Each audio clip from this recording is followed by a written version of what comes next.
신약성경 골로새서 3장 16절 17절 말씀 함께 봉독하겠습니다.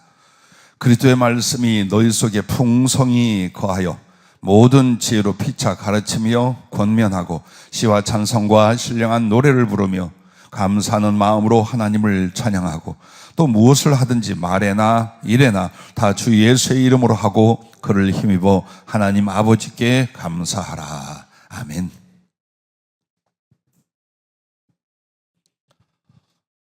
감사의 열매 가득한 금그릇이라는 제목을 주셨습니다. 감사의 열매 가득한 금그릇.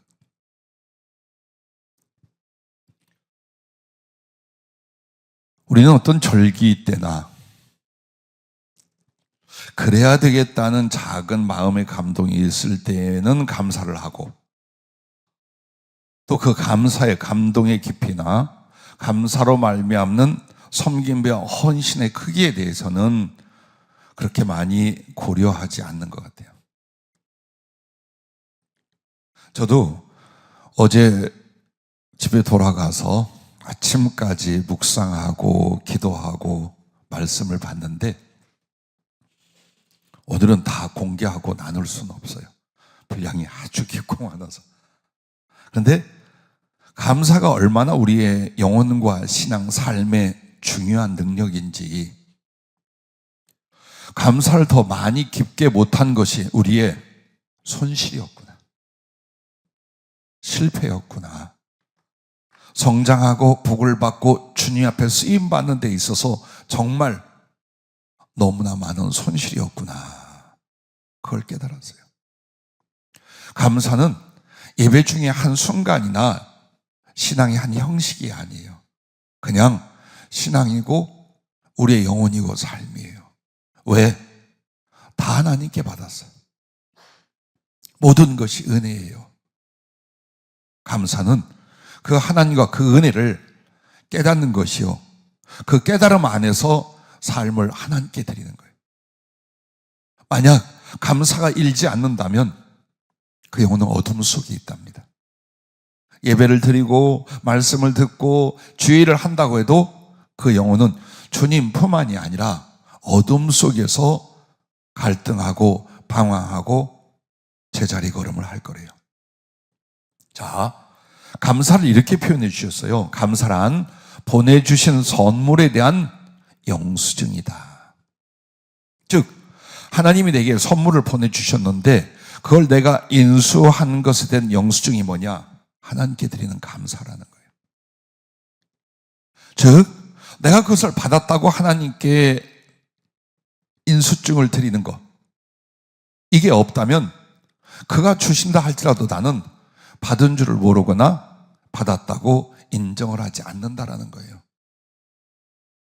그래서 여러분이 말씀을 들을 때, 깨달을 때 모든 순간마다 마음을 다하는 하나님께 대한 감사는 그가 주신 선물을 기쁘게 고맙게 받았습니다 하는 주님에 대한 고백의 영수증이라. 또한 주신 사랑에 대한 사랑의 드림이라고 했습니다.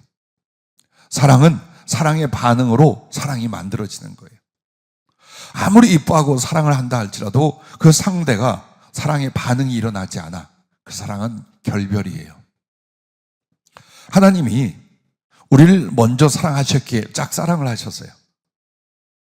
그래서 그 짝사랑 가운데는 자기의 생명과 보좌와 자기의 모든 걸 다 내어주셨어요. 육신밖에 모르고 죄밖에 모르고 세상밖에 모르던 우리가 어느 날 조금씩 틈이 갈라지듯이 하나님의 은혜와 진리에 대하여 깨달아지더라. 그리고 나서 그것을 깨닫고 알고 나니 이 모든 은총이 주님의 사랑인지라 나도 주님을 향하여 그 사랑에 반응하는 가슴이 마치 그 깡깡 얼어버린 땅에서 뚫고 나오는 새순처럼 주님을 향하여 올라오는 거예요. 근데 그 사랑의 반응의 형태가 뭐냐? 감사로 시작이 되는 거예요. 또한 주님 주신 생명이기에 이 생명으로 주의 생명이 되게 합니다, 이걸 합니다. 우리는 물질 문제나 생활 문제나 약간의 응답 문제를 가지고 하나님께 감사합니다. 하지만 모든 것이 내게 나타나지 않고 느껴지지 않는다 할지라도 근본 감사, 영원 감사, 그거는 주께서 내게 생명을 주시게 하여 당신은 죽음을 택하고 지옥을 택하셨어요. 그의 생명을 내가 받았어요. 어떻게 감사해야 돼요? 이 작은 생명을 주를 위해서 바치는 것이 감사예요. 몇 푼의 헌금이나 마음도 없는 찬송 몇 마디 부르는 것이 아니에요. 감사는 진실해야 돼요. 감사는 전심이어야 돼요. 한마디로 감사란 주님이 뿌린 씨에 대하여 결실이 됨, 이게 우리의 감사래요. 그러면 오늘 본문을 통해서 우리 하나님 앞에 어떻게 감사하는 것인지, 또 감사의 은혜가 무엇인가를 여러분에게 전해드리려고 합니다. 첫째는 그리스도의 말씀이 내 속에 풍성히 거하게 하라, 16절 상반절 말씀이에요. 감사하고 주의 말씀이 내 속에 풍성히 거하는 것하고 무슨 상관이 있는가? 말씀이 없으면 감사의 이유도 내용도 감사의 마음도 없습니다. 여러분이 하나님의 모든 은총이나 사랑이나 그의 나를 향한 따뜻한 섭리를 무엇으로 깨달아요? 말씀으로 깨달아요. 그래서 하나님 말씀이 내 안에 풍성히 거하는 사람은 매 순간마다 모든 상황마다 과거와 지금과 미래에 대하여 주의 은총과 사랑과 그 섭리를 알아. 그래서 주님 앞에 끊임없이 감사하고 찬송하고 영광을 돌리게 돼 있어요. 만약 여러분 안에 그 감동의 감격의 감사가 안 일어난다면 여러분 속에는 여러분에게 은혜와 영향을 주는 말씀이 없을 거예요. 그냥 탄식할 나의 생활, 심령의 아픔, 고달픈 궁핍, 인간적인 갈등, 내 몸이 아프고 쑤시고 죽겠음, 이거 외에는 없어요. 그런데 거기서 감사가 어떻게 나와? 맞아요, 안 나오게 돼 있어요. 그러나 어떤 고통과 궁핍과 약함 위에도 정말 흔들리지 않는 반석처럼 내게 믿음이 되고 소망이 되고 사랑이 되고 기쁨이 되고 영원이 되는 하나님 말씀이 모든 걸 대답해 주시고 모든 걸 생각나게 하시고 모든 상황에 지혜의 깨달음을 주고 있어요. 환경을 넘어서게 돼 있어요. 나의 상황을 뛰어넘게 돼 있어요. 오늘 찬양과 감사에 대한 말씀이 골로새서 3장 16절 이하에 쭉 나와요. 근데 그 앞머리가 뭐냐? 말씀이 네 안에 풍성히 거하게 하라. 이거부터 시작을 해요. 아무리 찬송을 배워 보세요. 조금 전에도 여러분을 보려고 한 게 아니에요. 여러분의 반응이 느껴져요. 물론 몇몇 분은 정말 그 찬양에 마음을 싣고 영혼을 실는 분들이 있어요. 근데 이게 아예 훈련도 안 된 사람들이 있어요. 왜? 찬양할 이유가 그 찬양 속에 있는 곡과 가사가 내게 주신 은총 혹은 나의 감사와 사랑의 고백과 매치가 안 돼. 그 사람은 찬양이요 아주 지극히 형식적으로 끝나버려요. 도대체 왜 그런 말씀의 은혜가 없을까? 꽤 오랫동안 말씀을 듣기도 하고 성경을 배우기도 하고 필사를 하기도 하고, 그런데 말씀 자체가 내 영혼 안에서 어떤 큰 능력의 은혜가 되질 않아요. 이유가 있답니다. 말씀을 머리로만 듣고 가슴엔 자기 그리고 세상 것으로 덮어두어서 그 말씀의 씨를 주님이 뿌려줘도 잘할 수 없게 살고 있기 때문이다. 그러죠. 자기의 모든 생각과 자기의 관념들, 자기 위주의 삶, 그리고 세상의 것들, 바로 이 생각과 마음과 그리고 그 생활이 자기 안에 가득해. 여기에는 아무리 하나님 말씀을 전해들어 뚫고 들어오지를 않아요. 뚫고 들어오질 않아. 그럼 어떻게 할까? 밭갈이를 해요. 나는 마음속에 상처와 위축 때문에 은혜를 보고한다. 그거 뒤집어. 나는 염려와 근심이 너무나 많아서 하나님 말씀이 안 돼. 그거 뒤집어. 왜 안 뒤집고 죽겠다, 괴롭다, 어렵다, 은혜 못 받는다? 왜 그러고 있어요? 응? 잘 생각해. 사도행전 이 말씀을 우리는 기억합니다. 네 것을 가지고 네 임의대로 할 수 없다냐? 네 마음을, 네 영혼을, 네 삶을 네 마음대로 할 수 없더냐? 할 수 없다고 고집을 부리거나 잘못된 믿음을 가지고 있는 거예요. 여러분 앞에 하얀 단추가 빨간 단추가 있어요. 스위치 버튼이. 빨간 걸 누르면 슬픔과 고통이 와요. 흰 걸 누르면 기쁨과 감사가 와요. 자, 눌러라. 어디 누를 수 있어요? 난 하얀 걸 누를 수가 없어. 난 오로지 그러고 사는 거예요. 선택은 가벼워요. 생각을 바꾸는 건 쉬워요. 근데 내가 못 바꾼다고 생각하는 거예요. 그래서 나의 생각과 선택과 나의 중심을 쉽게 바꿀 수 있는 게 뭐냐? 말씀의 무게, 말씀을 향한 나의 믿음의 깊이, 그걸 받아들이는 거예요. 말씀을 문장으로만 이해하려고 하지 마세요. 이 내용이 뭐다? 이 원어는 뭐다? 이 배경은 뭐다? 이걸로만 끝나지 마세요. 이렇게 하랍니다. 말씀은 하나님의 마음과 나를 위한 하나님의 행동과 그 하나님의 그 성취로 보아야 됩니다. 말씀을 듣고 볼 때에 여러분은 그걸 이해하는 분석 정도가 아니에요. 뭘로 봐야 돼요? 하나님의 마음이 저 말씀을 따라, 저 말씀 속에서 나를 향한 하나님의 마음, 사랑이면 사랑, 슬픔이면 슬픔, 그리움이면 그리움, 그걸 보라 이 말이에요. 그러면서 하나님의 행동이 무엇이 있나 보라 이 말이에요. 나를 위하여 그 말씀은 하나님이 뭘 하고 있는지, 뭘 해오셨는지 보라 이 말이에요. 그리고 나서 이제 그 말씀이 어떻게 성취되었고 나에게는 그게 어떻게 이루어질 것인가, 이 믿음과 기대로 말씀을 받으라. 주님은 그러셨어요.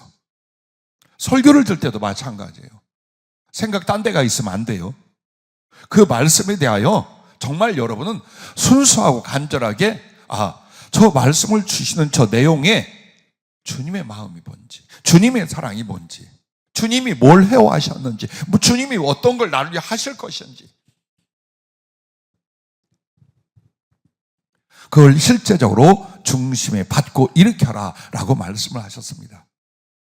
그리고 무엇보다도 하나님 말씀을 주신다 할지라도 그것을 잊어버리게 하거나 그 말씀이 내 안에서 죽게 하려는 모든 공격과 상태를 거두어내는 싸움을 전심전력으로 해보랍니다. 그걸 안 한답니다. 하나님 말씀이 씨와 같아서 내 안에 가시가 가득하면, 돌멩이가 가득하면, 딱딱하게 굳어있으면 그 말씀은 전부 다 죽거나 공중의 새, 즉 사단이 믿어 은혜를 받지 못하게 하려고 싹 걷어가게 돼 있어요. 그래서 말씀으로 은혜를 못 받는 생활을 그냥 자연스럽게 이어가지 말아요. 여러분의 영혼이 죽고 있는 거예요. 하나님이 주실 모든 은총과 사랑이 한쪽으로 소멸되고 있는 거예요. 절대로 그렇게 하지 마세요. 말씀은 주님이요, 성령이요, 말씀은 주님의 생명이요, 인격이요, 말씀은 우리에게 주신 모든 축복이에요. 그래서 그 속에서 밭에 감추인 보화를 만나듯이 정말 하나님의 마음, 하나님의 하시는 일, 그리고 나를 향한 약속과 그 성취 등등을 깨알같이 찾아내는 거예요.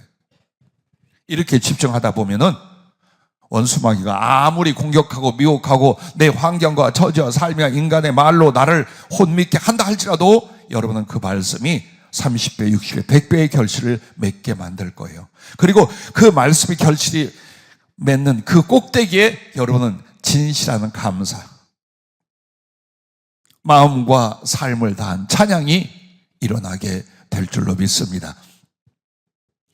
하나님의 말씀은 살아있고 활력이 있어 좌우의 날선 어떤 검보다도 예리하여 혼과 영과 및 관절과 골수를 찔러 쪼개기까지 하며 또 마음의 생각과 뜻을 판단하나니라고 히브리서 4장 12절에 하신 말씀이 여러분에게 일어날 거예요. 나를 분리시켜, 슬픔에서 기쁨으로 분리시켜, 죽음에서 생명으로, 그리고 고통과 좌절에서 큰 희망으로 나를 격리하고 바꾸고 만드는 하나님의 말씀이 정말 살아 역사하는 하나님의 거룩한 생명력의 능력이라는 것을 여러분이 경험하게 될 줄로 압니다. 뿐만 아니라 살리는 것은 영이니 육은 무익하니라. 내가 너희에게 이른 말은 영이요 생명이라. 과연 하나님의 말씀은 그냥 듣는 설교요, 그냥 성경을 읽는 것이 아니라 나에게 생명이 되시고 성령의 역사요, 하나님의 동행하심을 경험하게 만들 거예요. 여러분과 나에게 언어와 지식으로 대하는 말씀이 이렇게 돼야 돼요. 정말 마음을 다하고 힘을 다하여 그 말씀을 받잖아요. 그러면 이렇게 됩니다. 말씀이 육신이 되어 우리 가운데 거하심에 우리가 그의 영광을 보니 아버지의 독생자의 영광이요 은혜와 진리가 충만하더라. 그냥 말씀을 들었는데 주님을 만나는 거예요. 그냥 말씀을 배웠는데 거기서 예수님의 형상과 인격과 그 거룩한 사랑과 능력을 내가 몸소 경험하는 거예요. 그렇게 만드는 거예요, 말씀은. 그래서 여러분과 나에게 감사가 결과고 열매라면 그 씨앗과 그 과정은 하나님 말씀을 내 안에 모시되 풍성히 모시는 거예요. 모든 방황이, 모든 어두움이, 모든 신앙의 성장치 못함이 어딘 다 하나예요. 환경이라 말하지 마세요. 내가 못 배웠느니, 내가 연약하느니 라고 하지 마세요. 하나님 말씀이 내 마음에 자리를 잡을 수 있도록 모든 노력과 사모함을 일으키지 않았던 거예요.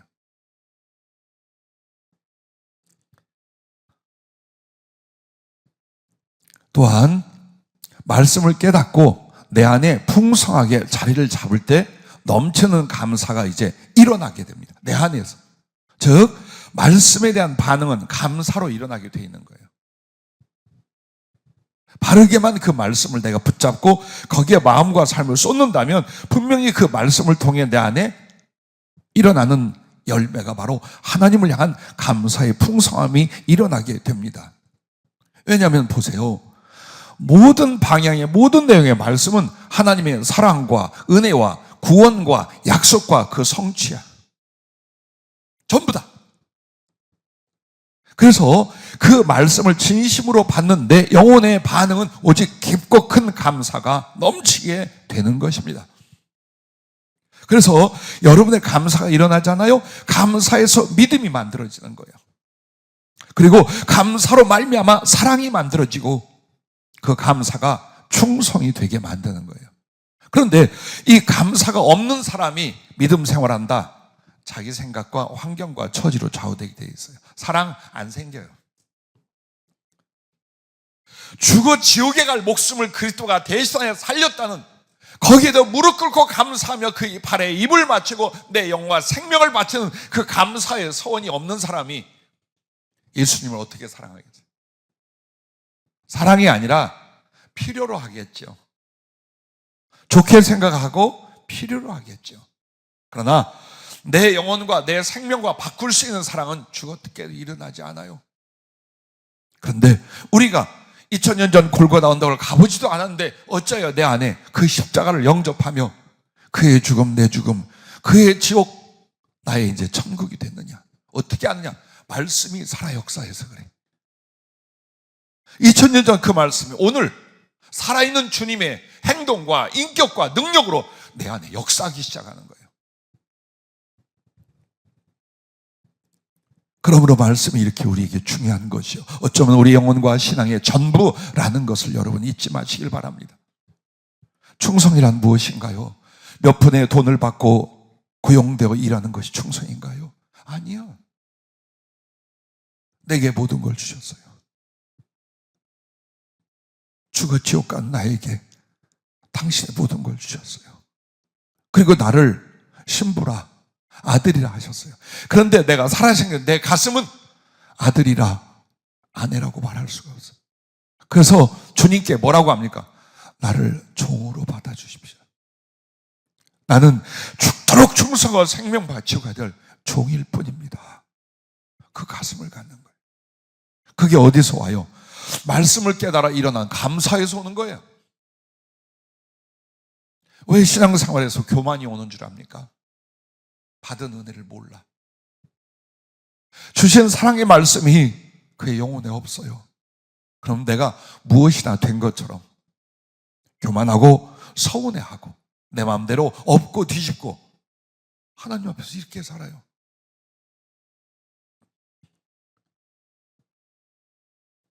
그러므로 말씀이 없을수록 감사도, 감사의 삶도 없어지게 된다라는 것입니다. 그 모습은 지극히 육신적이고 세상적입니다. 절대 변화와 성숙이 일어나지 않는답니다. 그리고 그 가슴에는 끝없는 염려와 낙심이 밀려오고 주를 향한 사랑과 충성이 절대 일어나지 않게 됩니다. 오늘 치료가 필요하십니까? 성숙이 필요하십니까?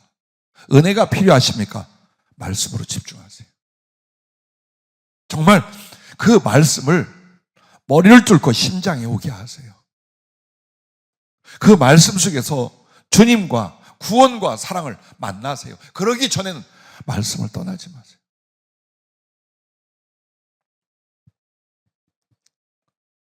작은 한평생 복음을 전하고 주의 말씀을 전하며 살아왔는데 주님의 종이나 사명자나 우리 성도들 중에 수없이 만났고 또 갈 길을 가기도 했습니다.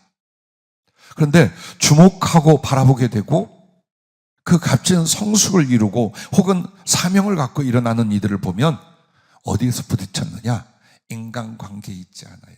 사업과 물질에 있지 않았어요. 말씀이 그에게 어떻게 자리를 잡았는 거예요. 그래서 저의 마지막 방법은 1:1로 성경 공부하는 겁니다. 혹시 여러분 중에 심령이 답답하고 말씀이 뚫고 들어오지 않습니다 하면 저한테 얘기해 주세요. 무슨 시간을 내서라도 1:1로 혹은 팀별로 성경 공부로 들어갈 겁니다. 왜 이런 이야기를 하느냐? 믿음이 이렇게 성숙하지 않은 크리스찬들이 많아요. 교회에서 직분을 가졌을지라도 그렇게 주님에 대한 감동이나 사랑이나 이게 정립이 안 된 이들 많아요. 그러면 이제 교회를 맡고 또 다른 교회를 섬기고 할 때에 항상 어디에서 결정이 나느냐? 말씀이 그에게 어떻게 다가가고 임할 수 있는가였어요. 그 부분이었어요. 그래서 나는 우리 동역자들의 그런 얘기를 해요. 말씀을 믿어라. 말씀 자체의 생명력과 능력을 믿어라. 내가 사람을 구원하고 사람을 변화하고 그들을 양육 위로하는 거 내 인격과 힘으로 하는 거 아니다. 말씀께 부탁해라. 그러기 위해서는 말씀으로 섬기는 이들이 그 말씀에 대하여 자기가 확신을 갖고 있어야 돼요. 그래, 하나님 말씀이 이렇게 사람을 만들고 하나님 말씀이 이렇게 역사하고 하나님 말씀이 주님의 임함으로 이렇게 되더라 라는 아주 큰 믿음을 가져야 돼요. 안 그러면 주의 일을 한다고 하면서 온갖 세상적인 거, 육신적인 거, 인간적인 거 갖다 대비를 하고 맞춰보고 다 하려고 그래요. 열매는 없어요.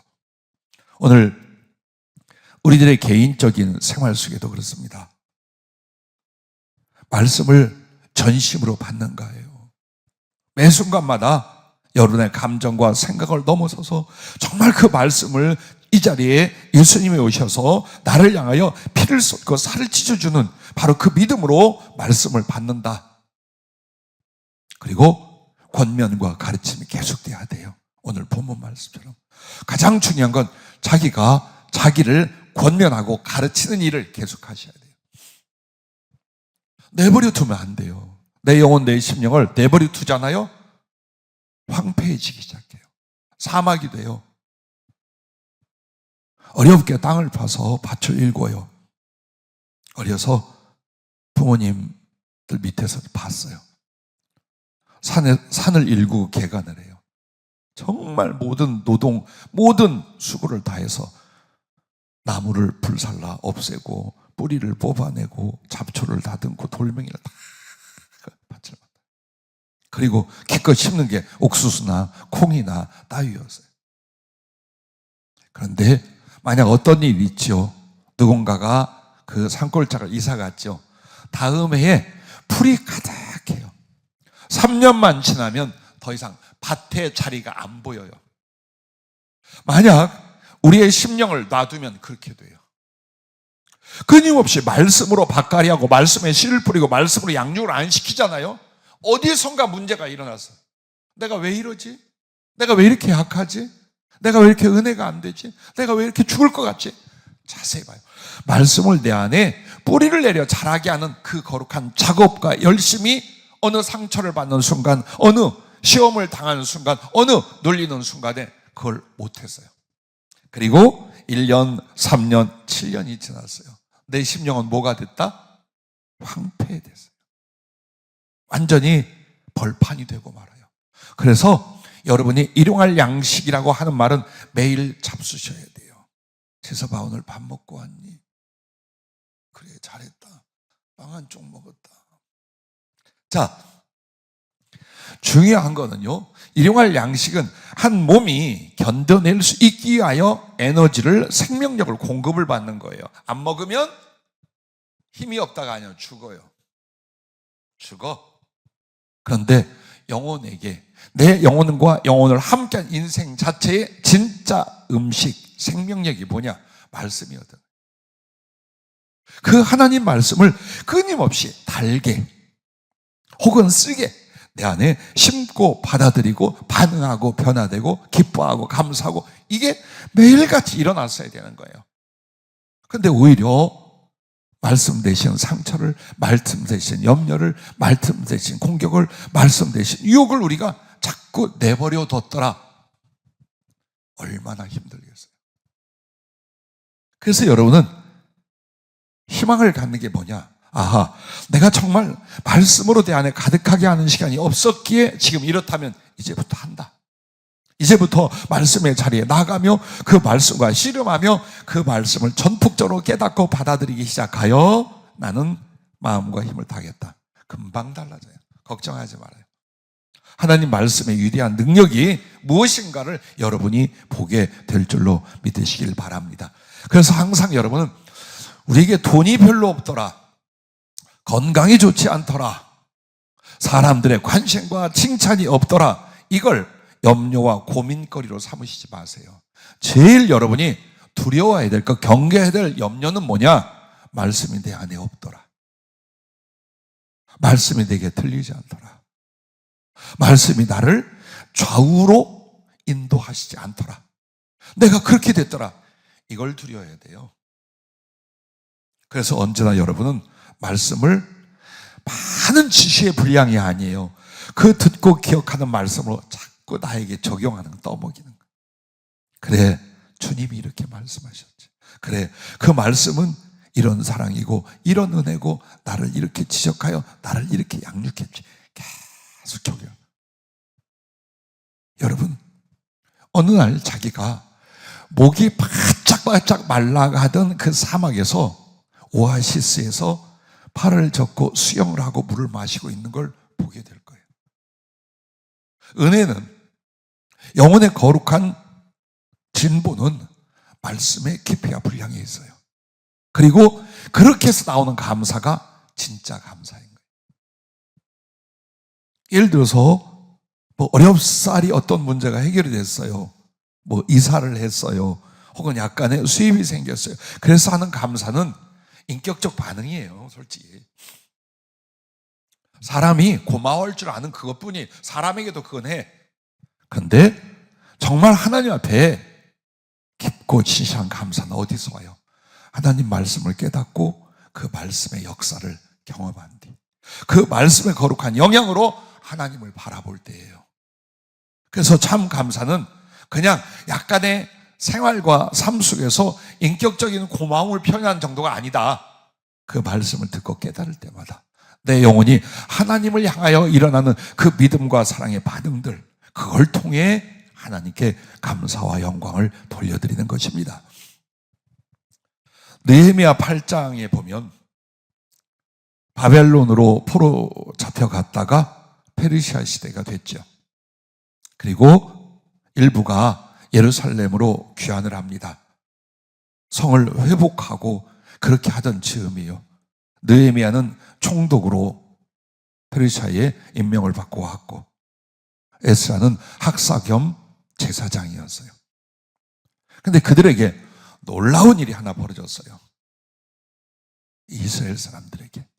그게 바로 율법책을 발견했어요.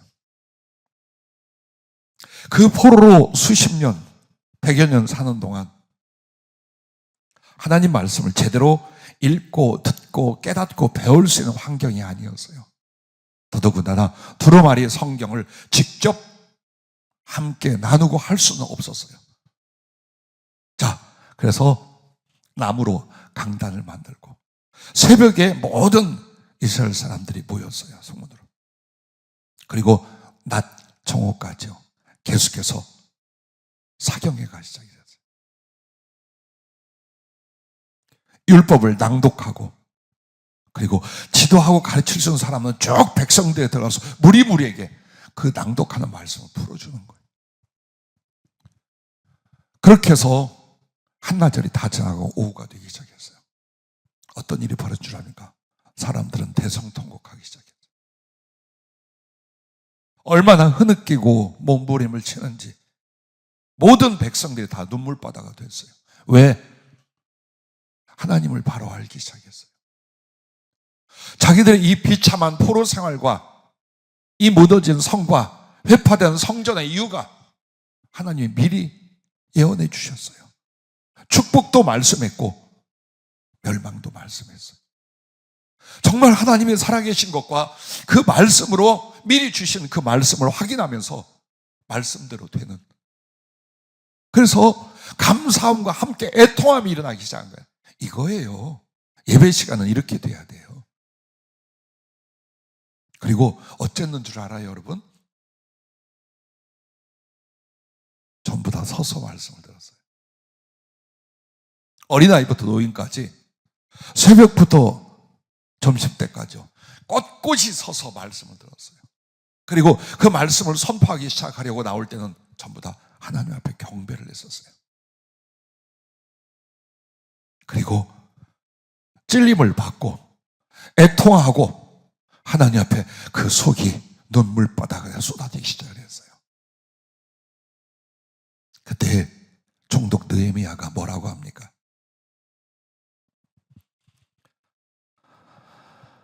그들에게 이르기를 너희는 가서 살찐 것을 먹고 단 것을 마시되 준비하지 못한 자에게 나눠 주어라. 이날은 우리 주의 성일이니 근심하지 말라. 여호와로 인하여 기뻐하는 것이 너희의 힘이니라 하고 레위 사람들도 모든 백성을 정숙하게 하여 이르기를 오늘은 성일이니 마땅히 조용하고 근심하지 말라 하니 모든 백성이 곧 가서 먹고 마시며 나누어 주고 크게 즐거워하니 왜? 이는 그들이 그 읽어 들려준 말을 밝히 알미라. 말씀을 깨달은 것이 세월과 환경과 어떤 일보다도 자기들에게 큰 기쁨이요 영혼의 위로와 소망이 됐던 거예요. 자, 그 말씀을 밝히 깨달음으로 말미암아 심령과 삶의 변화에서 말할 수 없는 기쁨이 왔어요. 이 기쁨이 뭐가 되죠? 감사가 되고 찬송이 되는 거예요. 이게 그래서 여러분에게 감사절을 앞두고 계속해서 주님은 많은 것들을 말씀하실 때 감사에 대해서 지금 말씀하고 있어요. 그런데 우리네 감사가 형식적이거나 아니면 아예 생성이 되지 않는 이유가 뭐냐? 네 속에 말씀이 없기 때문이다. 그 말씀을 통해 주님의 임재가 있고 그 사랑을 경험하고 그 말씀을 믿고 살아가고 그 말씀이 나를 바꾸고, 자, 그럴 때 일어난 내 영혼 안에 감사, 그 거룩한 기쁨, 그 애통함이 바로 하나님을 위한 찬송이 되고 소원이 되고 감사가 되는 거예요. 다른 데 쌓임이 있지 마세요.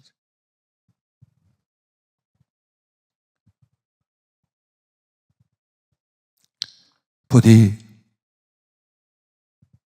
하나님 말씀을 통해서 주님의 그 사랑과 은총에 가득하길 바랍니다. 그러므로 감사와 사랑의 마음과 고백과 삶이 열매를 맺어갈 수 있기를 바랍니다. 자, 이렇게 해서 하나님 말씀으로 감사가 열매를 맺게 된다는 것과, 두 번째는 16절 하반절에 보면은 시와 찬송과 신령한 노래를 부르며 감사하는 마음으로 하나님을 찬양하고 라고 나옵니다. 이 말은 감사하는 마음의 찬양이 넘치게 하라. 첫째는 하나님 말씀이 내 안에 넘치게 할 것이요, 둘째는 여러분에게 감사하는 마음으로 찬양이 넘치는 생활, 찬양이 넘치는 심령이 되게 하라, 그걸 말하는 겁니다. 왜? 그 감사가 찬양과 함께 연합이 돼요. 즉 감사의 마음이 감사의 언어가 돼요. 그리고 감사의 노래는요 훨씬 급이 높아요. 여러분이 주님 할렐루야 감사합니다 고맙습니다 이렇게 해주셨네요, 여기까지 할 수 있어요. 근데 그게 눈물겨운 노래가 되고 곡이 되어서 불러봐요. 거의 안 할걸? 하나요? 정말 여러분 홀로 하나님을 향하여 사랑을, 감사를, 영광을 돌리기 위해서 찬송 생활을 하십니까? 안 할걸? 거의 안 할 거예요. 그래서 여러분의 감사가 싹이 피다가 지고 싹이 피다가 지고 하는 거예요. 오늘 하나님 앞에 감사는 마음에 있는 것이 아니에요. 몇 마디의 입술에 있는 것이 아니에요. 영혼을 다하고 삶을 다하는 나의 찬양으로 올려져야 돼요. 근데 이게 성도들인데, 하나님의 사람들인데 별로 없다 이 말이에요. 자, 왠 줄 아십니까? 히브리서 13장 15절에 보면 그러므로 우리는 예수로 말미암아 항상 찬송의 제사를 하나님께 드리자. 이는 그 이름을 증언하는 입술의 열매이니라 라고 말해요. 즉 제사란 말은 예배라 이 말이에요. 찬양이 없는 예배는 예배가 아니라 이 말이에요. 순서가 있잖아요. 2번이나 3번이나 특송이고 앞에 우리 찬양단이 찬양도 하잖아요. 죄송해요, 한마디 할게요. 네 마음에 네가 직접 주님 앞에 드리는 찬송이 있냐 이 말이야. 예배 아니야. 하나님을 찬양하는 마음도, 찬양의 내용도, 찬양의 표현도, 그럼 뭐 하는 거예요? 그냥 말씀 강연 듣고 가는 거예요. 예배 참관하는 거예요. 나는 예배의 주체가 되질 않아요. 하나님을 찬양하는 게 없으면. 여러분이 정말 마음을 다하고 힘을 다하여 하나님께 찬양하는 것은 바로 하나님께 드린 제사라. 소를 잡아 드리는 것보다도, 아주 멋진 건물을 지어서 예배 드리는 것보다도 정말 하나님이 임하시고 영광을 받으신 예배는 진심으로 하는 찬양, 찬양의 가슴, 찬양의 영혼들이 하나님께 나오는 거예요. 그리고 하나님의 그 이름, 하나님의 그 존재와 사랑을 증언하는 증거가 뭐냐? 사람들과 함께 찬송하는 거야. 우리 하나님은 이런 분이십니다. 내 주 예수님은 이런 분이십니다. 우리는 이분을 사랑하고 우리는 이분이 영광을 돌립니다. 그렇게 해서 찬송이란 건 뭐냐? 하나님께 드리는 예배의 중심이며 동시에 내가 예수님을, 우리 하나님을 증언하는 입술의 열매라 이 말이에요. 근데 없어. 항상 저는 악보를 보고 찬양을 해요. 이유가 기타를 치면서 코드를 보거나 음을 바꾸거나 하기 위해서 그래요. 그런데 나중에 어떤 일이 벌어졌느냐? 나 혼자 산에 가서 나 혼자 산길을 할 때 찬송을 외우는 게 별로 없어. 안 외워지는 거예요. 앞에 쭉 나가다가 중간에 이렇게 1절과 2절과 3절이 헷갈리고, 항상 찬송으로 사는 나도 그럴진데 여러분은 어떠셨어요? 여러분에게 찬송이 있으신가요? 여러분의 마음에 거룩한 감동과 감사와 사랑을 표현하게 하여 노래가 있고 곡이 있습니까? 봐봐요. 뭐가 문제인가를 주님이 일러주고 계신 거예요. 신앙생활 중에, 예배 중에 가장 거짓되거나 형식적인 허물을 범하는 부분이 찬양 부분이에요. 여러분이 찬양이 시작되면 모든 마음을 다 하십니까? 영혼을 거기다 드리십니까? 아멘 하고 그 찬양을 드리려고 나의 눈물도, 나의 목청도, 나의 가슴을 쏟습니까? 안 하잖아요. 안 해. 내가 이 곡을 아냐 모르냐, 이게 마음에 드냐 안 드냐, 높으냐 낮으냐, 거의 입술 밖으로도 잘 안 나와. 그래서 나중에 사람들에게 혼자 찬송을 시켜보죠. 음정 박자가 안 맞아. 그렇게 오랫동안 교회에서 찬송을 했는데 하나도 제대로 안 돼. 이유가 뭡니까? 대충 해. 나의 노래, 나의 고백, 나의 영혼으로 찬양을 만들지 않아. 그냥 예배 중에 순서지, 이게 정말 나의 본질이고 나의 열매고 나의 소원이고 나의 가슴이라고 그 찬송으로 생활을 삼고 영혼을 삼는 사람이 많지 않다라는 거예요. 왜 하나님께 거짓말합니까? 왜 하나님께 위선과 형식적으로 나갑니까? 왜 찬양을 그따위로들 하면서 우리는 부끄러워하거나 자책이 없습니까? 이게 지금 찬송이냐고. 이 자세가, 이 가슴이 그 생각을 안 하는 거예요. 그 생각을 안 해요. 자, 설교는 하나님이 여러분에게 주시는 것이라면 찬양은 여러분이 하나님께 직접 올리는 거예요. 바치는 예물이며 여러분의 영혼이며 여러분의 신앙이에요. 근데 그것을 그따위로 해. 평생을 그따위로 살고 있어요. 근데 여기에 회개도 자책도 본질을 논하려는 의식도 없는 거예요. 또 예배 시간에 그 시간이 됐고 집에서 아예 없어. 이렇게 해서 어떻게 하나님을 사랑하고 감사를 드리고 그 안에서 은혜를 누리고 나의 영혼을 주님께 바치고 이게 되겠느냐 말이에요. 그러므로 구약 성경에서 보세요. 항상 하나님 앞에 무언가 감사를 하거나 영광을 때 다 찬양이에요.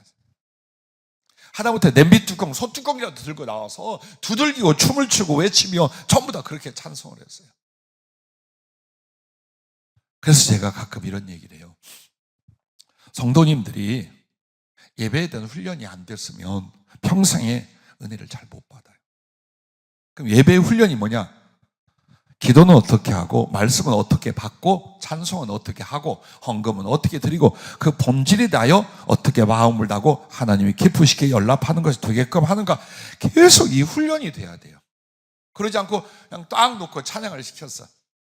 앞에 서는 거 듣는 정도고, 또 나는 원래 노래는 젬병이야, 나는 음악은 별로야, 그러니까 나는 이건 건너뛸 거야. 절대 그게 아니에요.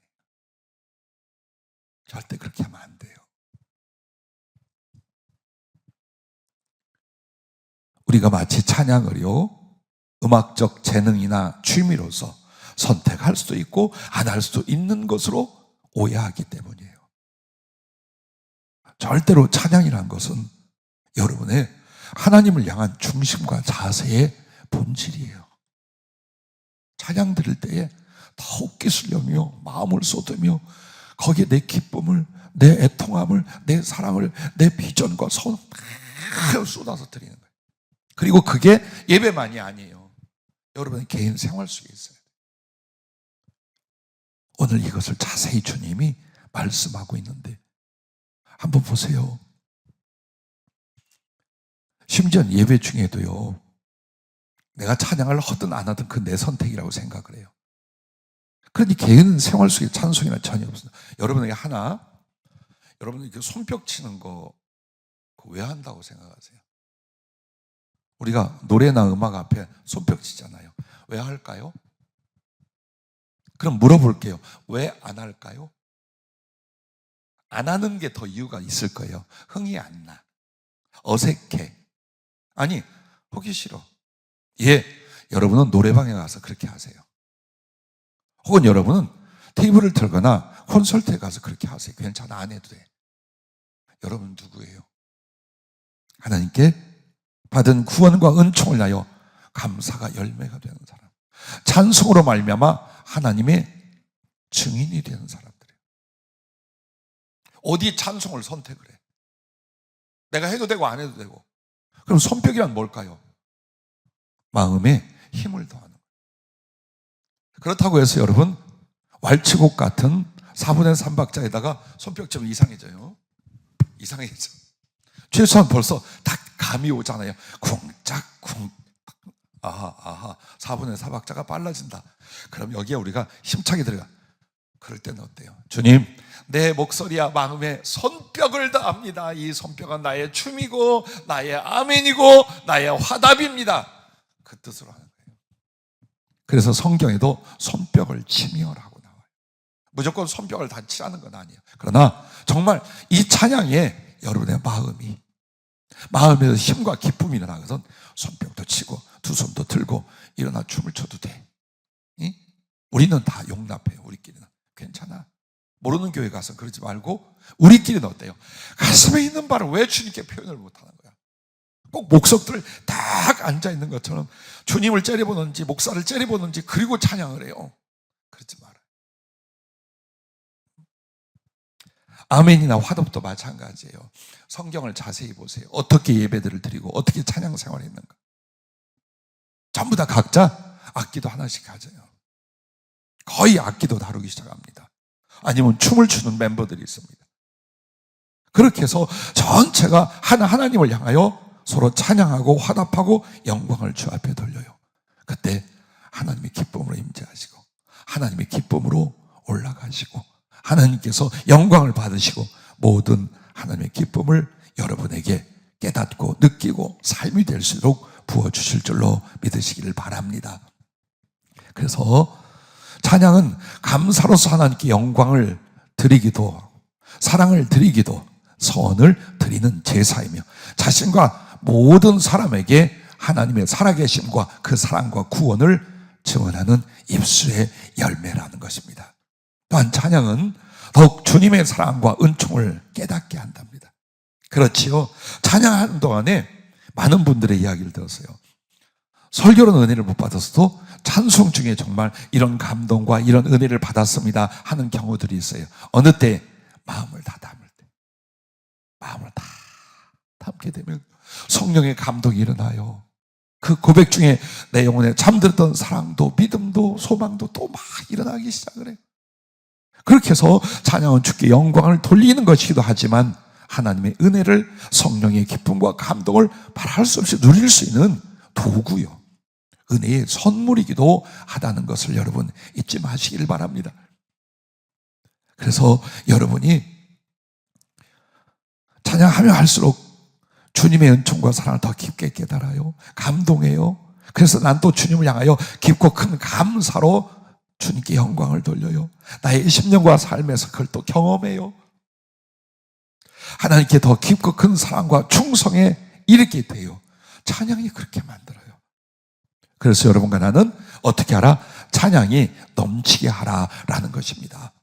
한번 여러분 오늘 설교라고 생각하지 말고 오늘 뿌리를 뽑읍시다. 찬양 부분에 대해서 한번 생각해 봐요. 내게는 찬양이 얼마나 있는가? 오늘 이 말씀에 보면 이렇게 말합니다. 시와 찬송과 신령한 노래를 부르며 감사하는 마음으로 하나님을 찬양하고 라고 합니다. 시는 시편이 다 그 음률을 가진, 즉 곡을 가진 찬송이에요. 우리가 아는 시편 150편까지는 이게 전부 다 시이면서 노래였어요. 그래서 그 시편을 암송하거나 시편으로 하나님께 영광을 돌릴 때 거기에 다 음이 있었다는 거예요. 그래서 시를 그때 이 신약교회에서만 해도 구약처럼 그 시편을 가지고 하나님께 찬양을 드리고 있었던 거예요.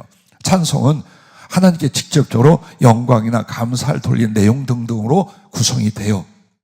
말씀으로 구성이 되거나, 그럼 여기서 신령한 노래는 뭡니까? 오늘 우리가 말하는 복음성가 같은 거예요. CCM이나 복음성가 같은 걸. 그러니까 2000년 전이나 2000년 후나 계속해서 돼요. 찬양의 그 장르와 종류는 이렇게 다양하게 있어요.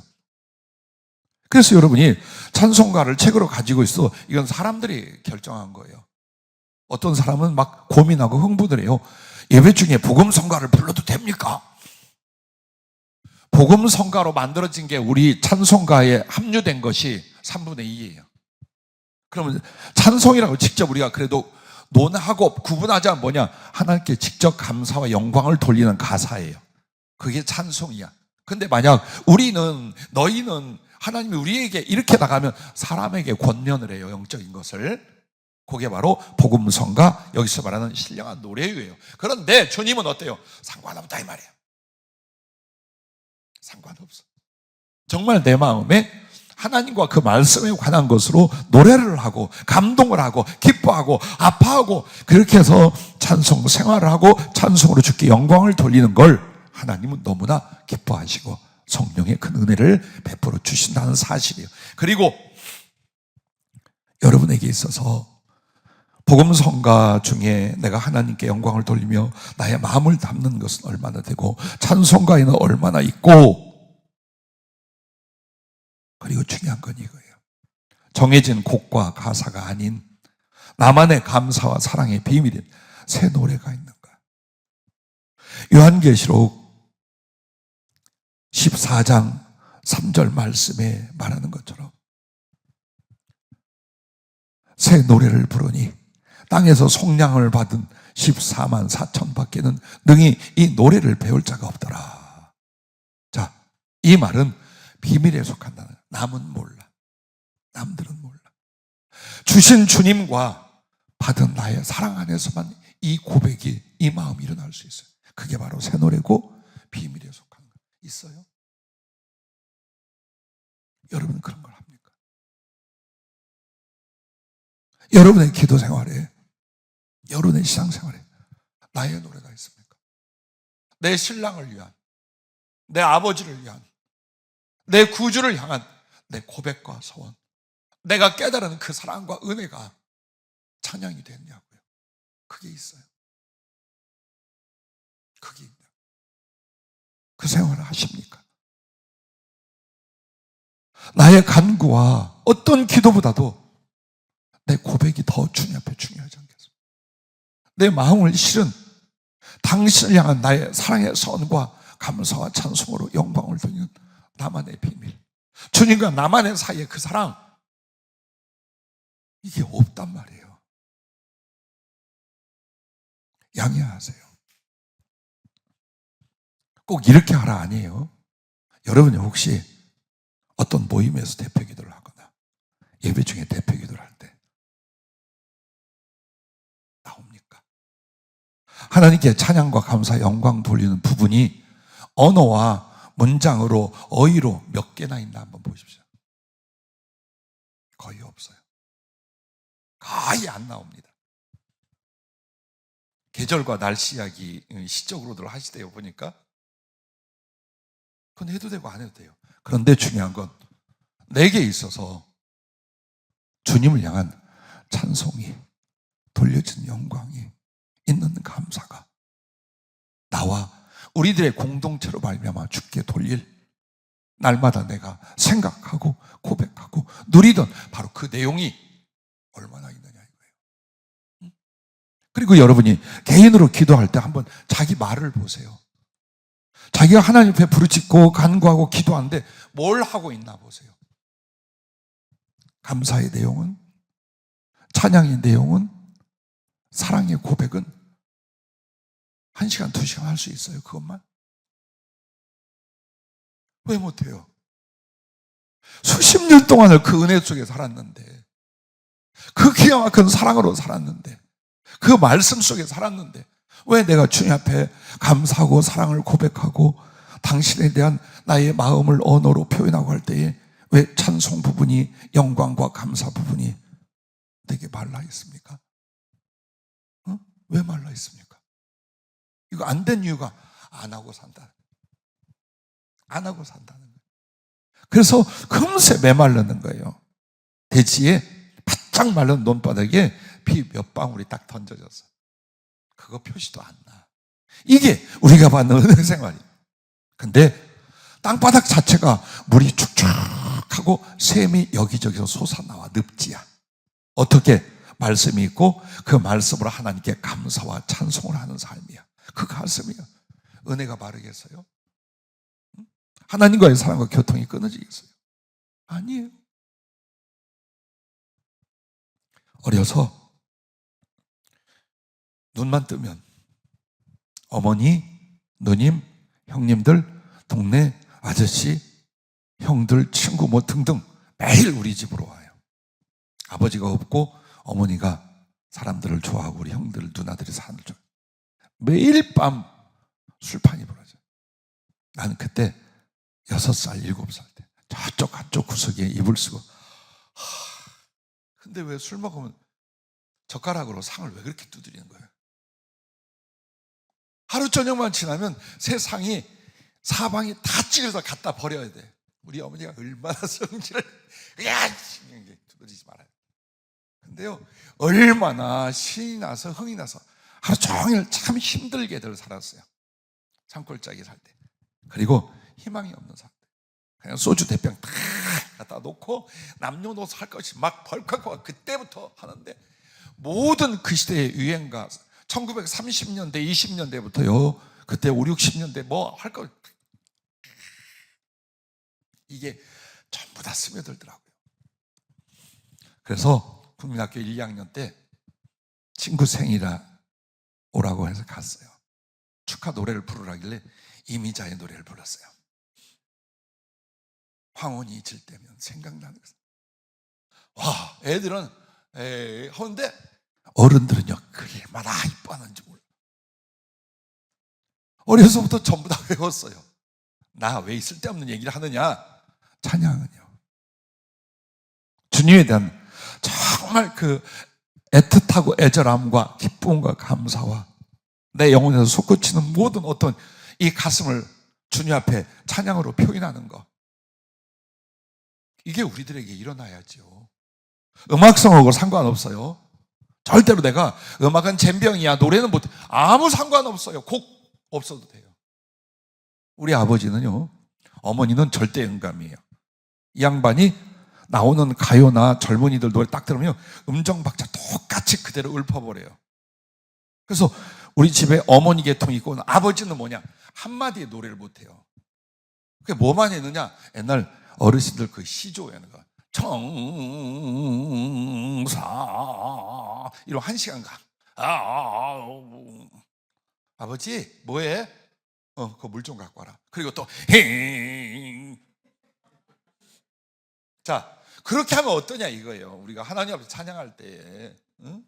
주님을 찬양할 때에 가슴이 중요하지, 고백이 중요하지, 받은 바 은혜를 표현하고 돌리는 영광이 중요하지, 음악성이 무슨 상관이야 이 말이에요. 그래서 제가 수요일 예배를 우리 목사님들과 전사한테로 맡기고 모니터링을 합니다. 함께 은혜 받고 기도하고 받아요. 근데 하나 부탁을 드릴게요. 찬양을 희생시키지 마세요. 내가 찬양이 잘 안 된다 그래가지고 설교는 열심히들 잘하죠. 근데 찬양은 잘라 먹거나 넘어가거나 적당히. 어떻게 예배에 찬양이 설교보다 못하냔 말이에요. 내 인식은 찬양은 설교보다 우위예요. 설교는 우리에게 받아들이고 받는 은혜예요. 왜 찬양이 중요하냐? 영광을 돌리는 거예요. 영광을 돌려드려요. 그럼 이제 와서 어떡하라고? 왜 그렇게 살았냐고. 응? 예배 인도자가 되려면 찬양에 대해서 얼마나 힘쓰고 마음을 쏟고 찬양의 삶이 있어야 되는 거예요. 설교만 하려고 하지 말아요, 여러분. 응? 어디 가서 예배 인도할 때 여러분 설교만 하려고 하지 마세요. 기도와 찬양이 있어요. 더 깊은 기도와 더 깊고 아름다우며 혹은 모두가 영혼을 합칠 수 있는 찬양이 있어요. 그것을 여러분이 연습이 아니라 삶 속에서 이루시는 거예요. 생활 속에서 자꾸만 하는 거예요. 그래서 부디 앞으로 예배를 인도하시거나 혹은 예배로 가는 사역을 맡으신 여러분들 명심하세요. 설교보다 찬양을 더 중요하게 여겨요. 설교는 사람에게 하는 거지만 찬양은 하나님께 드리는 거예요. 하나님께. 걔네 물었어요. 설교 그 맡을 때 얼마나 걸려? 1달 반 걸린대. 그러면 1달 반 동안 다음번 예배 인도할 그 찬양을 골라서 죽기 살기로 달달달, 곡도 가사도 가슴도 달달달 하라고 전해 라고 했는데, 전했니? 승희? 이후에 보세요. 여러분에게 어떤 일이 이제 벌어지는가 보세요. 찬양이 새로워지고 찬양이 진실해지고 그 찬양에 대하여 나의 몸과 마음이 쏟아지기 시작할 때 일어나는 은혜는 상상할 수 없어요. 그리고 무엇보다도 여러분이 찬양을 하면 주님은 어떻게 할까요? 춤을 춰요. 너무 좋아서, 너무 기뻐서, 너무 고마워서, 너무 사랑스러워서 여러분은 깍지 끼고 찬송하는 주님이요, 덩실덩실 춤을 춰요. 주님이 춤을 추는데 천사들은 뭘 할까요? 감히 그냥 구경할까요? 난리가 납니다. 한 번씩 여러분이 우리의 예배나 우리의 찬양 중에 주님은 어떻게 하실까? 하늘의 존재들은 어떤 반응을 할까 한번 상상을 해봐요. 진실하다면, 그 마음의 진실이 나타날 수 있다면 우리 주님께는 가장 큰 기쁨과 영광을 돌려드리는 것이요, 그 거룩한 반응은 곧 나의 영혼의 기쁨으로, 은혜로, 나의 삶에 하나님의 임하심으로 일어날 줄로 믿으시기를 바랍니다. 그래서 진실하고 전심으로 찬양할 때 성도에게는 믿음과 사랑과 소망과 감사와 충성과 기쁨과 능력이 가장 확대되고 충만해진다. 7가지예요. 성경이 불러주신 거. 자, 그뿐만 아니라 그러면 하나님은 어떨까요? 우리의 찬양을 인하여 그 찬양을 받으심으로 가장 큰 기쁨과 사랑과 순종과 그리고 충성과 영광을 받으시고 누리신다. 즉 한마디로 우리를 통해서 기쁨을 받으시고 우리의 사랑을 받으시고 우리의 순종을 받으시고 우리의 충성을 받으시고 그리고 우리가 돌려드리는 영광을 받으신다는 거예요. 그래서 그것을 받으시고 누리실 뿐만 아니라 이제 주님은 어때요? 자랑하기 시작해요. 저 어디에 있는 교회에 아무개를 봐라. 어느 산골짜기에 있는 누구를 봐라. 그가 나를 향한 사랑이 어떤가? 나를 향한 사랑이 어떤가를 보아라. 주님이요, 하늘과 땅에 자랑을 하셔요. 그러므로 찬양을 희생하지 마세요. 이미 나와 있는 곡들도 좋아요. 그러나 여러분의 수없이 많은 표현, 자기 가슴이나 감정이나 자기 존재를 표현할 수 있는 언어는 여러분이 습득하셔야 되지 않아요? 우리가 어떤 지식과 학문의 전문가가 아니더라도 나를 나타낼 표현, 나의 마음을, 나의 사랑을, 나의 주님을 나타낼 그 단어, 그 언어, 그 표현은 계속해서 말씀 듣고 기도하고 말씀 기도하면서 가지셨을지 않을까요? 가지셔야 돼요. 그래서 다른 데는 우리는 무식하고 다른 데는 우리가 구변이 없어도요, 하나님을 향하여 나의 마음을 드리고 표현하는 것 어때요? 달변이어야 돼요. 깊은 지식이 있어야 돼요. 왜? 한없이 해서. 그리고 계속 연구하잖아요. 아, 이 가슴을 주님께 뭐라고 말하지? 나의 이 마음을 주님께 뭘로 표현을 하지? 저 주님의 저 사랑과 저 은혜를 내가 어떻게 이해하지? 이게 전부 다 뭘로 돼요? 언어로 되잖아요. 이건 학교와 배움하고 상관이 없어요. 그렇게 해서 찬양이라는 것 자체가 그런 거예요. 하나님 앞에 모든 언어, 모든 지식, 모든 감정, 그리고 모든 인간이 쓸 수 있는 언어의 아름다운 것들을 다 주님을 향해 올리는 거예요. 그러면서 주님, 그러나 부족해요. 이 언어로는, 이 말로는 내 마음을 다 표현해드리기에 너무나 부족해요. 이런 고백들이 나오셔야 돼요. 자, 그렇게 하실 때 이제는 이 찬양이 어디에 또 영향을 주냐? 이때 원수의 세력은 가장 두려워하고 비참해지며 무능하고 패배하여 고통스러워 한 길로 왔다가 7길로 도망친다라고 표현하셨습니다. 여러분의 찬양이 얼마나 강력하냐? 진심일 때 사단은 그 찬양 자체를 두려워합니다. 왜? 찬양에는 하나님의 함께해요. 성령의 강력한 역사가 일어나요. 그리고 비참해진대. 왜? 우리를 거꾸로 틀려고 그랬어요. 우리를 낙심시키게 하며 하나님의 은혜를 모르게 하며 육신적이고 세상적으로 살며, 그런데 보니까 제대로 되는 거예요. 은혜 제대로 받고 믿음 제대로 갖고 하나님과 관계가 제대로 되고, 그래서 하나님께 영광을 돌리고 자기의 영혼은 막 소송을 하는 거예요. 그러므로 자기의 회책과 공격에 대하여 비참해진대요. 무능하고 패배하며 고통스러워 한 길로 왔다가 7길로 도망친다라는 거예요. 역대하 20장에 보면 모압과 암몬과 마온이 연합해서 유다를 침공을 합니다. 여호사밧 왕 때에. 잘 아시죠? 도저히 감당할 수가 없어요. 그때 선지자를 통하여 하나님이 이 전쟁은 너희에게 있는 것이라, 내게 속하는 것이라, 승리에 대한 약속과 보호에 대한 은혜의 말씀을 주셔요. 여호사밧이 엎드려 경배하고 찬양하며 모든 백성이 힘써 찬송을 하더라고 나와요. 그리고 성가대를 조직을 해요. 그리고 그들이 강력하게 외쳐서 하나님을 찬양합니다. 근데 그 찬양이 여러분 어떤 내용입니까? 여호와께 감사하세, 그의 인자하심이 영원하도다. 바로 그렇게 할 때에 하나님의 복병이 나타나서요, 그 연합군대를 다 치고 완전히 섬멸시켜. 이것은 우리에 대한 약속임의 교훈입니다. 옛날에 이런 기적이 일어났다가 아니에요. 나의 심령과 우리의 가정과 우리의 교회와 우리의 삶의 터전과 사역에서 영적인 공격이 가장 심각하고 악랄해요. 환경이나 사람이 아니에요. 그런데 이 영적인 공격이나 괴계가 어떻게 무너지느냐? 어떤 일이 있어도, 어떤 상황에도 하나님께 감사하고 찬양하는 거예요. 완전히 파괴되고 무너집니다. 그리고 급격한 환경과 심령의 변화를 하나님이 일으켜 주셔요. 반드시 그게 있어요. 우리는 그냥 마음으로 참지, 견디지, 그걸로 이기는 게 아니에요. 오히려 감사해버려요. 오히려 찬송하는 거예요. 왜? 하나님은 나의 감사를 받으실 만하고, 하나님은 어느 때도 내 이 찬양을 받으실 분이에요. 그래서 하는 거예요. 하는데 하나님은 그렇게 기뻐하시고, 우리는 그렇게 살아나고, 원수마귀의 세력은 한 길로 왔다가 7길로 도망가는 줄로 믿으시길 바랍니다. 할렐루야. 이제부터 여러분과 나는 찬송의 회복이 일어나야 돼요. 찬송의 중심과 마음과 내용과 표현과 드림에 있어서 여러분 확장을 시켜요. 넓게 확장을 시키죠.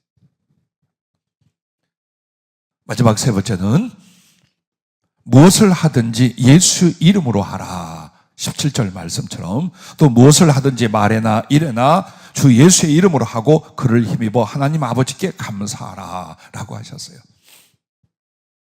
이 말씀은 모든 것이 주님의 은혜라는 믿음과 감사의 증언입니다. 고맙습니다, 감사합니다만 말해서가 아니에요. 무엇을 하든지 예수의 이름으로 하는 거예요. 그 말이 무엇을 말합니까? 그 모든 것들이 주님이 주신 주님의 은혜라는 믿음이며 감사의 증언이에요. 그래서 생각해 보세요. 여러분과 나는 누구? 존재조차 없었어요. 무야 무. 아무것도 없었어요. 그렇게 존재조차 없던 나를 하나님은 사랑의 대상으로 존재하게 하셨어요. 세상에 없던 나를 하나님의 형상으로 태어나게 하셨어요. 아무것도 없이 빈손으로 온 나에게 모든 것을 평생토록 주셨어요. 그것도 부족해서 허무와 심판에 던져질 나를 하나님 나라와 하나님 당신을 영원히 주셨어요. 무엇이 부족한가요? 내게 있는 것이고 괜찮아요. 가난하고 어렵고 또 더하고 부유하고 할 수 있어요. 그러나 원래 나는 아무것도 없었어요. 혹시 내게 있는 것과 내게 주어질 건 다 하나님의 은혜예요. 하나님의 은혜예요. 그래서 마치 내가 재수 좋아서 내가 노력해서 내가 이것을 갖고 지킨 것처럼 말하지 말라는 거예요. 전부 다 예수님, 예수 이름으로.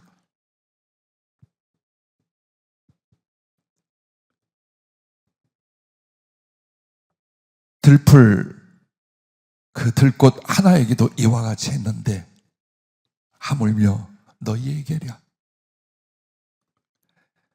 너희에게 먹고 입고 마시고 쓸 것을 필요한 줄 아버지께서 이미 아시느니라. 그러므로 너희는 먼저 그의 나라와 그의 의를 구하라. 그리하면 이 모든 것을 너희에게 더하시리라. 이 말이 염려하라는 말이 아니에요. 다 줬고 계속 준다 이 말이에요. 다 주님이 주신 거예요. 그리고 또 주님이 주실 거예요. 그래서 우리는 주님의 나라와 의를 구하는 그 삶으로, 그 기도로 살면 된다라고 하신 이유가 바로 여기에 있어요. 감사는요, 하나님이 나에게 무엇을 어떻게 하셨는지, 무엇을 주셨는지, 어떤 사랑인지를 깊게 자세히 알면 알수록 더 감동과 헌신을 드리는 감사가 나오게 되어 있습니다.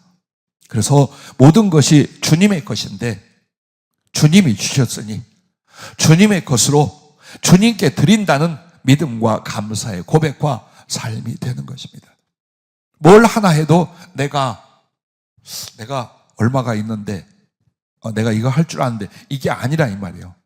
이거는 내가 남에게 말하지 않아도 주님이 내게 이 은사를 주셨고 주님이 내게 이 물질을 주셨고 주님이 내게 이 건강을 주셨어. 주님이 주신 거예요.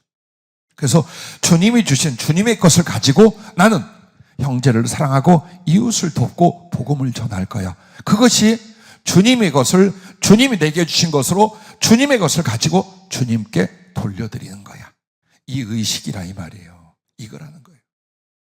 그게 바로 무엇을 하든지 말에나 이런 다 주 예수의 이름으로 하고 그를 힘입어 하나님 아버지께 감사, 이 말이에요. 교회에서 봉사도 마찬가지죠. 나의 교회를 떠나 나의 개인적 생활에도 마찬가지죠. 이거 주님이 주신 거예요. 그래서 나는 기쁘게 받고 누릴 뿐만 아니라 주님이 주신 걸 가지고 우리 교회와 우리의 형제와 혹은 내가 이웃에게 이것을 나누고 전할 거예요. 자, 제 개인적인 고백 중에 하나가, 신령한 은사와 말씀을 남달리 많이 주셨어요. 그런데 나 같은 사람이 이렇게 말합니다. 이거 어떻게 받은 건데? 이거 망하는 거야. 주님 뭐라고 했어요? 거저 받았으니 거저 주어라. 그래서 피곤하고 힘들다, 사람 구별한다, 그거 없어요. 만약 나 같은 사람에게라도 하나님의 뜻과 그 은혜의 도움을 받고자 한다면 세계 어디에서 오든지 어느 시간대에 어느 모습으로 요청을 하든지 상관하지 않아요. 왜? 내 것을 가지고 내가 나를 위한 게 아니야. 주님이 주신 것으로 주님을 위하여 저들을 통해 주님께 드리는 거예요. 그렇지 않습니까? 그게 신령한 은사나 말씀만이 아니라 물질도 그와 같고 나의 모든 재능이나 삶의 존재가 그와 같다, 그 말이에요. 그걸 인식하고 고백하며 따라보라, 이거예요. 그게 진짜 감사라는 거예요. 그게 하나님께 감사로 영광을 돌리고 찬송을 드리기도 하지만 모든 일이나 모든 것들 속에 예수의 이름으로 한다. 그 말은 예수님이 주신 거, 예수님의 것으로 예수님을 위하여 예수님께 드리는 거야. 나의 삶의 모든 것들이 그와 같아요. 바로 이 인식과 이 믿음과 이 고백으로 살아라 라고 우리에게 말씀을 주고 계신 거예요. 자, 막달라 마리아 예를 들을게요. 막달라 마리아가 주님이 이렇게 말합니다. 그 여자를 돌아보시며 시몬에게 이르시되 이 여자를 보느냐?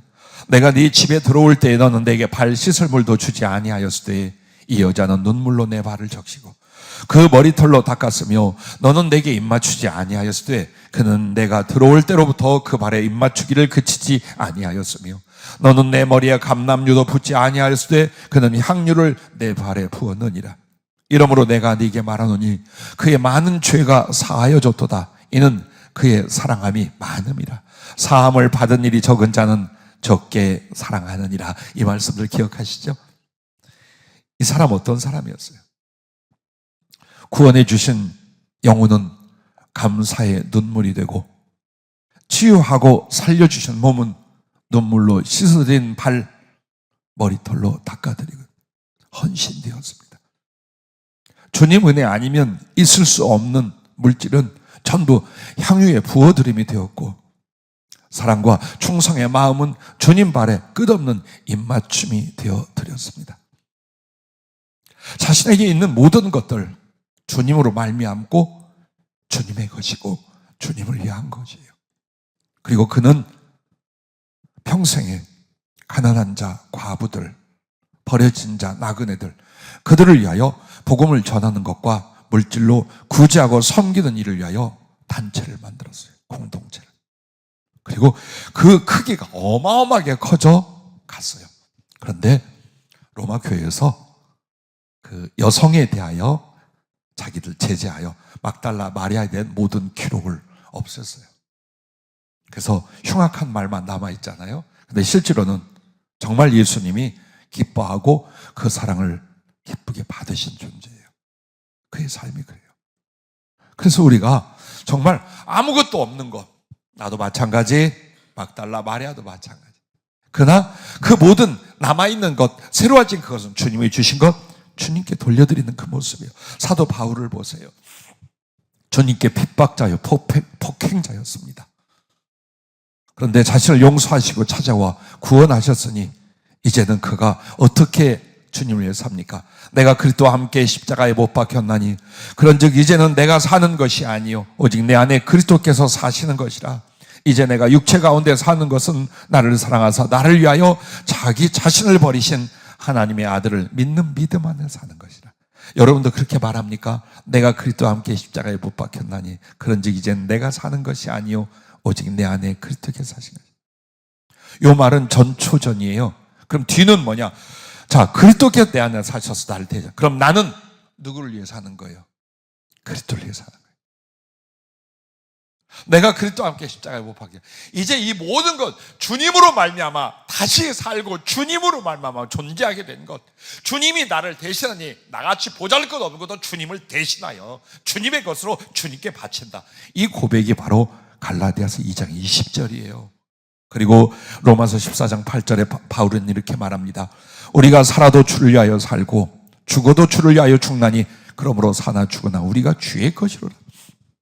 어제 우리 기도회가 끝나고 민숙이 전사가 꼭 얼굴이 툴툴툴 거리는 얼굴이에요. 복양실로 찾아왔어요. 그리고 어쩔 줄 몰라 하면서 이런 말을, 목사님 나 잘린 거예요? 뭘? 아니 순교하고 순교자로 주님 앞에 자신을 드리게 기도하고 또 주님이 그렇게 하신다더니 어제 그 기도할 때 주님이 오셔서 강건하게 해서 오랫동안 수고하고 충성하고 그렇게 오게 하겠다. 이렇게 하니까 나 순교자에서 잘렸구나. 그래서 타협을 했어요. 그러면 늙어 죽을 때까지 충성하다가 죽을 때 순교하자. 나는 이런 고백이나 이런 의는 40년 사이에 딱 한 사람이에요. 농담이든 진심이든 순교를 위하여 내게 와서 상담을 해본 사람은 한 사람도 없습니다. 어떻게 해서 주를 위하여 죽을 수 있을까요? 나 같은 것도 주님을 위하여 순교를 할 수 있을까요? 이걸 와서 정말 상담을 수십만 번 했지만 한 번이라도 한 경우가 어제 민전사에 웃으며 얘기했지만 가슴은 말할 수 없이 아프고 기뻤어요. 여러분과 내가 사는 게 뭘까요? 나를 위해 살고자 애를 쓰고 몸부림치며 비참해질 겁니다. 그러나 주님께 받은 이 생명 주님을 위하여 다 바치자. 그때는 아픔이, 가난이, 수고가, 희생이, 핍박이 내게 고통이 되지 않아요. 그게 바로 주님을 향한 감사, 사랑의 힘이에요. 바울을 만났어요. 절망과 낙심의 때에. 근데 그 바울이 그런 얘기를 하는 거예요. 내가 예수님을 갈갈이 찢었다 이거예요. 그런데 주님은 그 살을 내게 내어주셔서 나를 살렸다. 그래서 내 평생에 내 몸, 내 살을 찢어서 주님의 그 찢기신 몸을 싸매드리려고 했다. 나를 위하여 모든 피를 다 쏟아주셨으니 주님의 심장에 내 피를 쏟아서 채워드리려고 했다. 나한테 그 얘기를 하는 거예요. 가끔 이 표현을 들으셨죠? 바울이 한 이야기였어요. 난 이것을 외우고 내 가슴에 아주 못처럼 박았어요. 그래, 나 역시 그렇다. 바울이 받은 은혜, 바울이 받은 구원 나도 같이 받았어. 아니, 그분보다 더 많은 사랑과 지혜를 받았는지도 몰라. 항상 주님은 나를 위하여 또 살을 찢고 또 피를 쏟아. 그렇다면 내가 어떻게 할까? 그래, 내 살을 찢어서 주님의 몸을 싸매드리고 내 피를 쏟아서 주님의 심장에 채워드리고 가자. 나도 두려워하고 비겁해요. 잘 살고 편안하게 죽고 싶어요. 그게 내 본심이에요. 근데 본심보다 더 중요한 건 주님이 주신 것, 주님께 드리는 사랑의 진실이에요. 이를 물고 다짐하고 이를 물고 기도하는 거예요. 비겁해지지 않도록. 내 자신의 이익과 내 자신의 안위를 위하여 내가 뒤로 물러나지 않도록. 날마다 부르짖는 기도는 없어서 달라는 게 아니에요. 배고파서 먹을 것 달라는 게 아니에요. 나로 흔들리지 않도록, 어느 상황이 온들 물러나지 않도록 그 힘을 달라는 거예요. 오늘 우리가 주님 앞에 감사를 고백하고 찬양을 드려 예배할 수 있어요. 그러나 모든 삶 속에서 바로 그것입니다. 내게 있는 게 뭐예요? 주님의 것이에요. 그가 주신 거예요. 그러므로 내 이것을 가지고 내가 이것도 해보고 저것도 해보자. 아니야. 이거 의식부터 바꿔야 돼. 아니야. 그거 아니에요. 내게 주신 것으로 주님. 하나님의 모든 것을 생명을 담아 나를 위해 희생하여 주셨다면 나는 보잘것없잖아요. 이 몸뚱이가 무엇이며 나라는 존재가 하나님의 무엇이겠어요? 정말 보잘것없어요. 그러나 이 보잘것없는 것이라도 주님으로 말미암아 주님께 받은 사랑이니 주님께 드리죠. 힘겨울 때 그렇게 말하세요. 유혹이 올 때 그렇게 말하세요. 세상적으로 우리도 좀 더 잘 살고 싶다고 할 때마다 그 말을 하세요. 주님이 나를 어떻게 사랑하여 내게 주신 것인가? 이 삶이, 이 생명이, 그럼 이것으로 저 주님을 위해 살자. 저 주님을 위해 고생하자. 여러분, 그것이 진실한 사랑이며 그것이 진실한 감사인 줄로 합니다. 이렇게 세 가지를 말씀하시면서요, 이것이 진정한 감사요, 감사의 열매 가득한 금그릇이다 그러시는 거예요. 그래서 우리가 감사의 열매가 가득해지면 금그릇은 주님 당신이래요. 그래서 내가 감사 열매 가득하게 올려드리면 당신이 금그릇이 되어서 그걸 받으신대요. 그리고 주님이시며 주님이 보좌랍니다. 그러면 감사 열매는 무엇이겠어요? 여러분이라 이 말이에요. 여러분의 나타난 행위가 아니라 여러분 자체가 감사가 가득한 열매야. 그래서 이 소중한 열매를 주님이 금그릇이 되어서 딱 받아 보좌 앞에 가져간대요.